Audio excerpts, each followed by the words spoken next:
Le capitalisme est dans son principe un état de guerre permanente, une lutte perpétuelle qui ne peut jamais avoir de fin. De tous les systèmes économiques et sociaux, le capitalisme est sans conteste le plus naturel.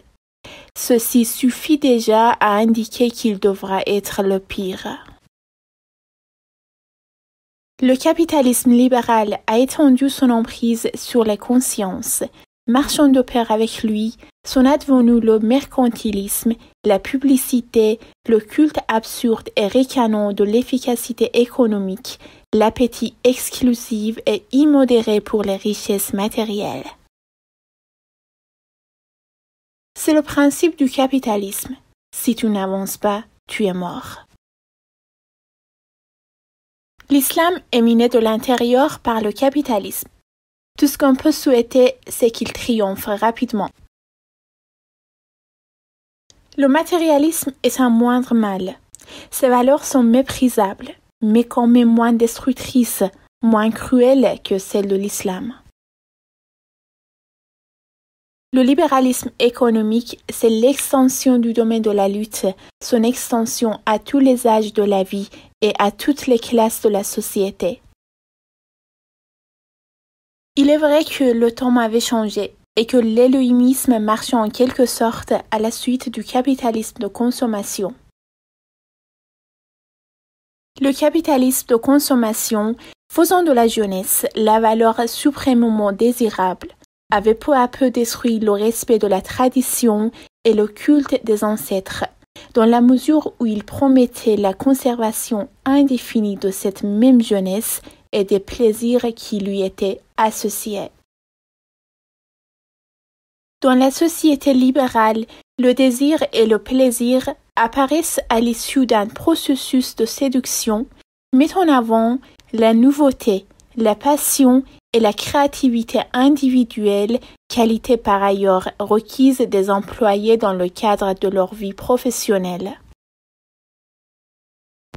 La difficulté, c'est qu'il ne suffit pas exactement de vivre selon la règle. En effet, vous parvenez parfois de justesse, d'extrême justesse, mais dans l'ensemble, vous y parvenez à vivre selon la règle. La règle est complexe, multiforme. En dehors des heures du travail, il y a les achats qu'il faut bien effectuer, les distributeurs automatiques où il faut bien retirer de l'argent. Le domaine de la règle ne vous suffisait plus. Vous ne pouviez vivre plus longtemps dans le domaine de la règle. Aussi, vous avez dû entrer dans le domaine de la lutte. De nos jours, tout le monde a forcément, à un moment ou à un autre de sa vie, l'impression d'être un raté. Dépourvu de beauté comme de charme personnel, sujet à des fréquents accès dépressifs, je ne corresponds nullement à ce que les femmes cherchent en priorité. Sous nos yeux, le monde s'uniformise. Les moyens de télécommunication progressent. L'intérieur des appartements s'enrichit de nouveaux équipements. Les relations humaines deviennent progressivement impossibles, ce qui réduit d'autant la quantité d'anecdotes dont se compose une vie. Et peu à peu, le visage de la mort apparaît dans toute sa splendeur. Si les relations humaines deviennent progressivement impossibles, c'est bien entendu en raison de cette multiplication des degrés de liberté. Je n'aime pas ce monde. Décidément, je ne l'aime pas. La société dans laquelle je vis me dégoûte. La publicité m'écœure. L'informatique me fait vomir. La sexualité est un système de hiérarchie sociale. Décidément, dans nos sociétés, le sexe représente bel et bien un second système de différenciation tout à fait indépendant de l'argent. Le sexe se comporte comme un système de différenciation au moins aussi impitoyable. Tout comme le libéralisme économique sans frein et pour des raisons analogues, le libéralisme sexuel produit des phénomènes de paupérisation absolue. En système sexuel libéral, certains font de l'amour tous les jours, d'autres 5 ou 6 fois dans leur vie ou jamais. Certains font de l'amour avec des dizaines de femmes, d'autres avec aucune. C'est ce qu'on appelle la loi du marché. Dans un système économique où le licenciement est prohibé, chacun réussit plus ou moins à trouver sa place. Dans un système sexuel où l'adultère est prohibé, chacun réussit plus ou moins à trouver son compagnon de lit.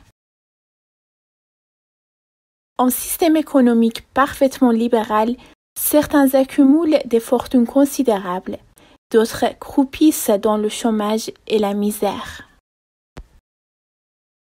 En système sexuel parfaitement libéral, certains ont une vie érotique variée et excitante, d'autres sont réduits à la masturbation et la solitude. Le libéralisme économique, c'est l'extension du domaine de la lutte, son extension à tous les âges de la vie et à toutes les classes de la société. Le libéralisme sexuel, c'est l'extension du domaine de la lutte, son extension à tous les âges de la vie et à toutes les classes de la société. Je ne comprends pas concrètement comment les gens arrivent à vivre.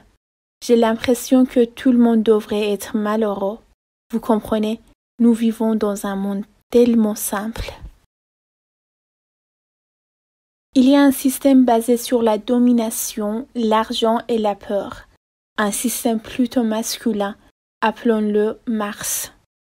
Il y a un système féminin basé sur la séduction et le sexe, appelons-le Vénus, et c'est tout.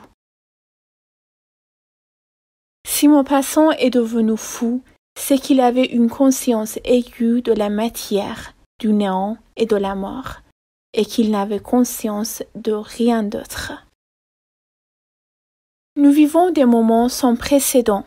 S'il fallait résumer l'état mental contemporain par un mot, c'est sans aucun doute celui que je choisirais, l'amertume.